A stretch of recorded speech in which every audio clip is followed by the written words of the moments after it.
time. When we reach the top of this hill, we'll be on the lookout for an endangered species known as the gaur. That's G-A-U-R. Excellent Scrabble word. I'm going to be on the far side of the meadow, so here's a word from their keeper, Dave. Hi, I'm Dave, a wild animal keeper. When the Bronx Zoo received 2 female and 1 male gaur from the San Diego Zoo, it took a couple of introductions before all the animals were comfortable. But after a little bit of time, the 3 new animals fully integrated into the herd, and we have the family that you see today. A family group of gaur can consist of up to 40 individuals and is typically led by an older adult female called the matriarch. Since the 2 females and 1 male have been added to this family, there have been a number of offspring. This is important because gaur are considered to be a vulnerable species, so it's vital to maintain a herd here at the zoo. The gaur are the world's largest wild cattle. Males stand 6 feet at the shoulder, 10 feet long, and weigh 2,000 pounds. With their incredible size and horns, a gaur can take on anything, even a tiger. What threatens these beautiful creatures is lack of an Asian habitat and diseases they catch from domestic cattle. The little golden brown ones are our newest baby gaur. They're 4 months old. If the horns point straight up, it's a male. If they curve in at the top, it's a female. Most of the herd is female. Our matriarch's name is Trixie. It's easy to forget sometimes that the Bronx Zoo sits in the heart of an urban setting. But shortly behind us, you're going to hear the roar from the concrete jungle, known as the Bronx River Parkway. The large wooden fence in front of you obstructing your view is put there to keep back that traffic noise and help our animals feel more at home and calm. This is especially important since in the next exhibit, we're on the lookout for a tiger. Once again, please remain seated with all body parts inside the train. Why do you think he's Tiger stripes provide excellent camouflage. Because we don't And get sometimes used to we have that. difficulty spotting our tiger. This is Josie, top of the hill, coming towards us. He's a 350-pound Siberian or Amur tiger. Wow. In the wild, tigers will eat wild pig and deer. And pig he will. He'll eat 40 pounds of meat in one setting and then not eat again for 3 days. That's the equivalent of 160 hamburgers to you and I. If you ate 160 hamburgers, you wouldn't eat for 3 days either. With less than 3,000 tigers remaining in the wild, and only 1,000 of them being breeding females, we're working with several organizations to increase this number. Tiger stripes are like fingerprints. No 2 are alike. That's how we tell our tigers apart. And they're solitary creatures and prefer to live alone. That's why you'll only see 1 at a time on display here at the Wild Asia Monorail. We don't want them fighting over territory. You can see more tigers by visiting Tiger Mountain, a short shuttle ride from the monorail. WCS works with many species of tigers in the wild and at the zoo. Here is a note from one of our field scientists about his experience working with rangers to protect tigers in Indonesia. Hi, my name is Fahrul Amama. I'm helping the rangers of the national park in doing their forest patrol. There was a time when we found some tigers' footprints in the jungle. But then we also found that some snares are installed inside the forest, which become threats to the animal. We dismantle the snares to make sure that the tiger are safe. This is the back of our gaur exhibit. They were all out front. Nothing to see here till 5 o'clock. 5 o'clock, the hillside will be full of gaur, waiting to go down under the tracks and sleep in the shelters behind us for the night. We're now coming up on the back of our first meadow. The large honey-colored deer on the left fence line are called Barasinga. The word Barasinga means 12-tined in the Hindi language, as males will have 12 to 14 points on their antlers. Little guys with the white bellies are black buck antelope, smallest antelope species in Asia, fully grown, 2.5 feet at the shoulder. Males have horns, females do not. See them? More Barasingha down here on the road. They're also called swamp deer, as they have a splayed hoof, and as you can see, they prefer the mud to the grass. As we round the bend, we're on the lookout for some pigs. Special pig called Babarusa. The word Babarusa means pig deer in the Malay language, because the natives thought their tusks resembled deer antlers. Coming into a bamboo thicket, we're looking for a male named Kenneth in the first, with tusks that erupt through his snout back towards his eyes. Asia's version of Pumbaa. He's running over here to the right. And back by the tree, we have 2 females asleep on the hay. They hail from the island of Sulawesi and are highly endangered. Now, if you didn't see the Babarusa, have no fear. You can't miss our next lovely lady, as we're going to visit with Happy, our Asian elephant. Once again, please remain seated and keep your voices down. When you're the world's largest land mammal, things bigger than you tend to freak you out. The first thing you'll notice about an elephant is her size. She weighs approximately 10,000 pounds. She eats fruits, vegetables, 200 pounds of hay, and 60 gallons of water each day. The elephant's trunk is an incredible tool with over 40,000 muscles in it. That's more than the entire human body. It's got a finger-like appendage at the end. With it, she can pick up an egg without breaking it, or tear down a small tree with great force. Happy gets her name from the shape of her jaw. Looks like she's always smiling. And if you saw the Animal Planet show, The Zoo, you know that twice a week she receives special baths and pedicures. Please sit down. Hovering over an elephant is not only rude, but dangerous. As we say goodbye to Happy, we're going to be on the lookout for my favorite lady at the zoo, and that's Callie, our Indian rhino. There's more elephants.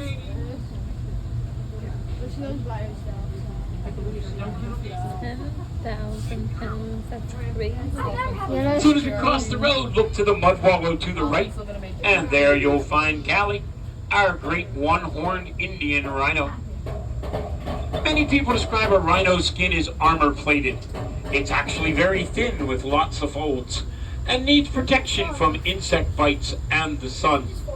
To do this, she'll sit in the mud wallow, cover herself with mud, and this acts as a natural sunscreen and insect repellent. With less than 2,000 rhinos remaining in the wilds of India and Nepal, we're very fortunate to care for 6 of these endangered creatures. When you pass this big tree on the curve, there's an opening in the foliage. You can see her a little better, albeit her backside. You see her? Caring for rhinos is one thing, breeding's quite another. We're the luckiest zoo in the USA.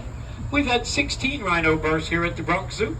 Penny was our first, 1986. Our latest is Patrick, 2021. He was on display just the other day with his mother Priya, so you gotta come back and visit us more often as we rotate our animals in and out on a daily basis. Second half of the exhibit, you'll see the original mud wallow, put here in 1977 when the monorail first opened. More than 20 rhinos have contributed to the size and shape of that wallow. When it warms up a little more, that's where Callie will spend the rest of her day. Although rhinos can achieve speeds close to 40 miles per hour, they're highly endangered for their horn, which in some cultures is said to have medicinal purposes. As we drop down into the valley, we get extremely close to fences and trees, so sit back, keep all body parts, camera parts, anything you ever want to see again, inside the train. Asia is a continent with the largest number of deer species, as well as deer diversity, as we'll see in this next and largest exhibit of the Wild Asia Monorail. Of course, the more room you give animals to roam, the harder you have to look for them.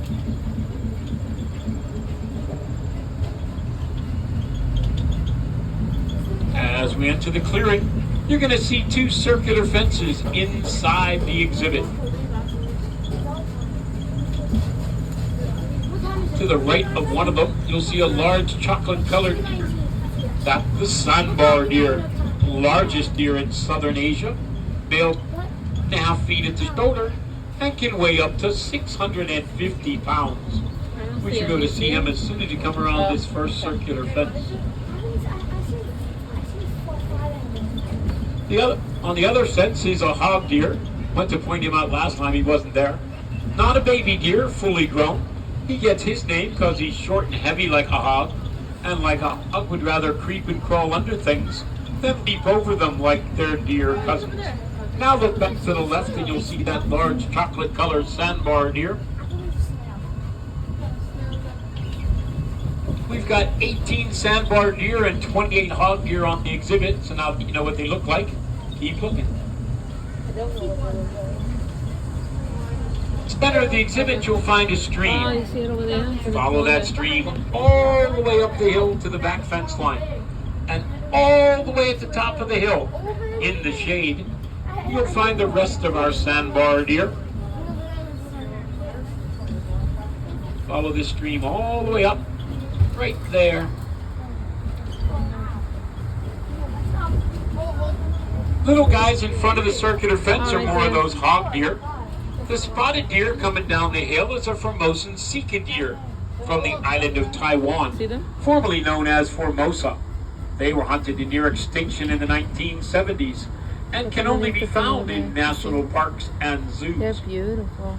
The large tan animals to the right with the black and white markings on their hooves are the nilgai antelope, largest antelope in Asia. The word nilgai means blue pool in the Hindi language, as males will have a blue-gray coat upon maturity. These are all females with beautiful diamond markings under their eyes. We're now on the lookout for China's tufted deer. These little elusive deer get their name from a tuft of hair on their head where their antlers would be.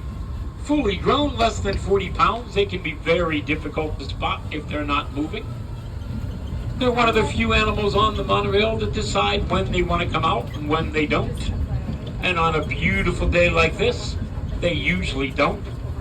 But so far I've been lucky enough to find the male at the top of this hill between the trees. Look closely, you'll see that his canine teeth come past his mandible, making it look like he has fangs, and giving him the nickname Vampire Deer. Look right there at the top of the hill. First you'll see the white of his nose, then you'll see those fangs. They're extremely rare in zoos outside China. We're lucky to have them. Peek through the trees, you'll see Happy again. Can't hide an elephant. Right there. Right in the tree. We're now crossing back over the Bronx River. At over 23 miles long, this freshwater river is home to fish, ducks, turtles, geese, and migrating birds like those osprey up there. WCS realizes how important it is to maintain the Bronx River and Greenway, both as a healthy environment for wildlife and for Bronx residents to enjoy. Once we've successfully crossed the river for the second time, check out the goat in the tree. Straight ahead. Goat in a tree. That's the markhor, the national animal of Pakistan. Largest member of the goat family, most identifiable by the male's impressive beard and spiral horns that can reach up to 5 feet in length. Get your cameras ready, he's posing for you. Here's our alpha male. The word markhor means snake eater in Persian. Legend has it he ate a snake, and that's how he escaped. They're incredible athletes. They can leap up to 6 feet in the air without a running start. And as you saw, they've been known to climb trees for food. Then keep your eyes out for baby markhor. They're 5 weeks old. Baby goats are called kids. You never know where those kids will be. Some of them up there on the center rock with their mothers.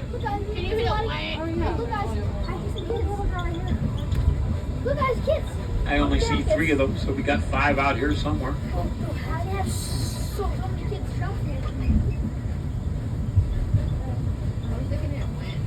Very cool, isn't it? Now we're going to pass a Y-shaped tree. So close to the train you can touch it, but please don't. Look into the tree behind it, just about eye level, although he's working his way down. This is Linus, our red panda. Up, dude, up. Come on, don't go down. Thank you. Stay there. Linus, stay there. I get yelled at when I talk to you. See, fast cars aren't going to stay. Please remain seated. We're on a curve in a hill. Nothing I can do about it. He goes down under the tracks. You can see more red pandas by visiting the Himalayan highlands, a short walk from the monorail. While there, be sure to visit our snow leopards. As we wind our way down the hill, our tour is sadly coming to an end.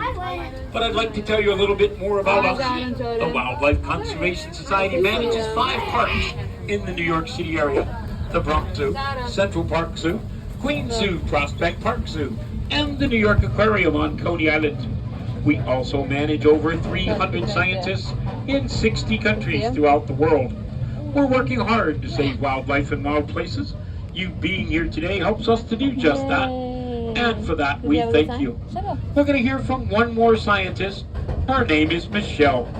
She's in charge of the first meadow we came to, which is now directly across the river from us.